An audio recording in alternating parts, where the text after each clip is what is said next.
Welcome to today's Explainer. We're jumping right into one of the most hotly debated, honestly fascinating artifacts in all of cognitive archaeology, the Ishango bone. Now, you might be wondering, is this tiny artifact actual evidence of profound prehistoric mathematical genius?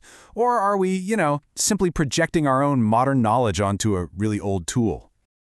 Okay, let's dive into this. Picture it. It's 22,000 years ago. The world is deep in the grip of the Upper Paleolithic era. Our ancestors were out there hunting, gathering, just surviving. But is it possible they were also secretly mathematical geniuses? Were they sitting around the fire not just counting things, but actually calculating prime numbers and complex base systems? Well, that is the central mystery we are going to explore today. Section 1. The 22,000-year-old mystery, discovering the bone. So this story kicks off roughly 22,000 years ago in what is now the Democratic Republic of Congo. The artifact we're talking about is a small, dark brown baboon fibula. It's only about 10 centimeters long, and it's got a sharp piece of quartz stuck to one end.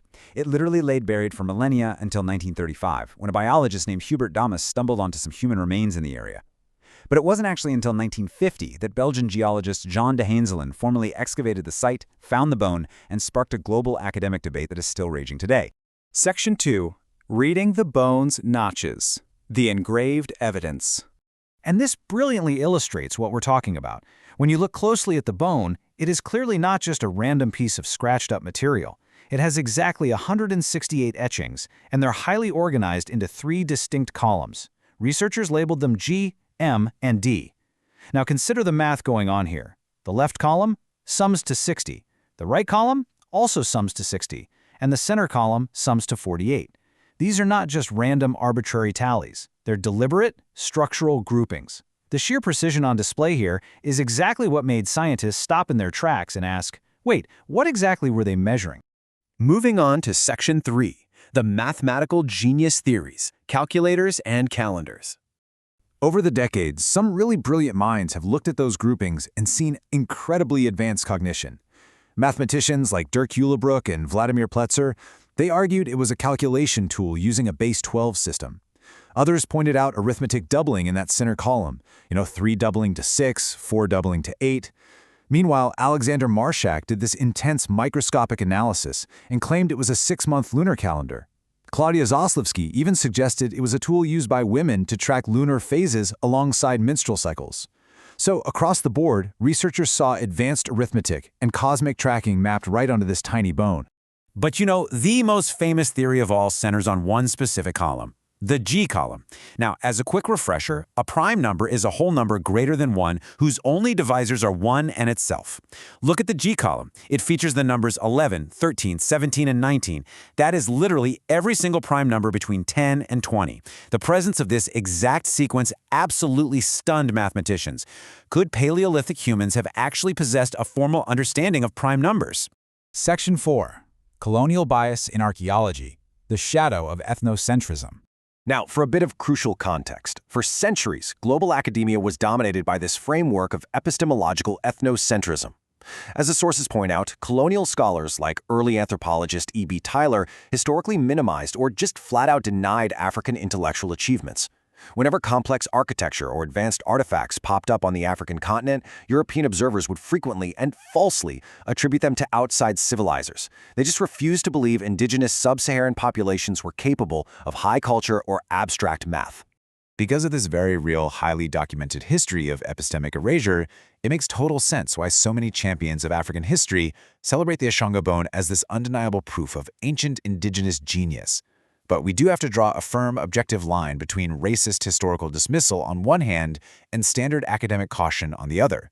Questioning the whole prime number theory isn't necessarily about denying capability, right? It's about requiring consistent, empirical, archaeological proof before we completely rewrite the timeline of human cognitive evolution. Which brings us to Section 5, the academic skepticism, debunking the slide rule. Now, what's really interesting about this slide is the massive plot twist in the archaeological record that almost never makes it into the popular media. A second carved bone was actually discovered at the exact same Ishango site layer, and this second artifact dealt a massive, devastating blow to the idea that the Ishango people were using some established mathematical system. Let's look at the data from this second bone. It has 90 notches, and they're grouped as 20, 6, 18, 6, 20, and 8.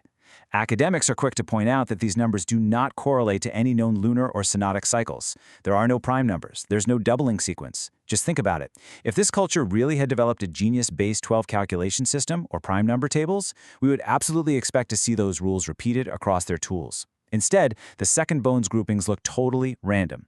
This strongly suggests the first bone's prime numbers might just be a total statistical coincidence. Furthermore, historians of math like Peter S. Rudman point out a huge logical flaw in the prime number theory. It's a fallacy known as an anachronism. See, to identify a prime number, a culture first has to possess a formal concept of abstract division. You have to know how to divide to know a number can't be divided. Abstract division doesn't appear anywhere else in the global archaeological record until thousands of years after the Upper Paleolithic era. So it is far more mathematically probable that 4 consecutive odd numbers just happen to be carved by chance, rather than an isolated community inventing division and prime theory all by themselves in a vacuum. Mathematician Olivier Keller summarizes this academic skepticism perfectly. He warns against what he calls anachronistic projection. It is this irresistible temptation for modern researchers to look at ancient notches and see the advanced math that we already know today. We want the artifact to speak our language, so we end up camouflaging our own modern theories as prehistoric truths. It's a classic cognitive bias. So the crucial point is exactly what historian George Givergis Joseph says. Now, he actively champions non-European math, but he urges extreme caution here. He points out that we are taking a single 10-centimeter tool and piling slide rules, prime tables, and lunar calendars on top of it. It is simply too much weight for one bone to bear, without a lot more corroborating evidence.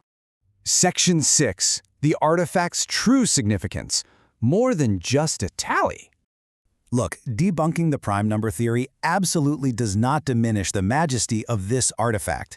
The Ishango bone remains one of the oldest structurally organized numerical artifacts in human history. The fact that the etchings are so neatly grouped into parallel columns shows a highly complex internal organization.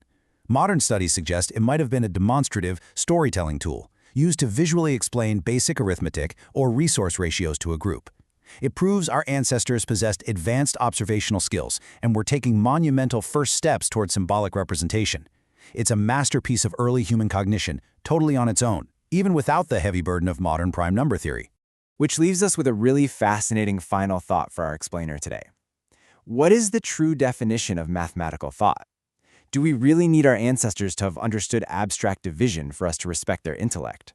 Or is the sheer act of structuring information into distinct columns 22,000 years ago brilliant enough on its own? It's a great question about how we view the past. Thank you so much for joining me, and as always, keep questioning what you know.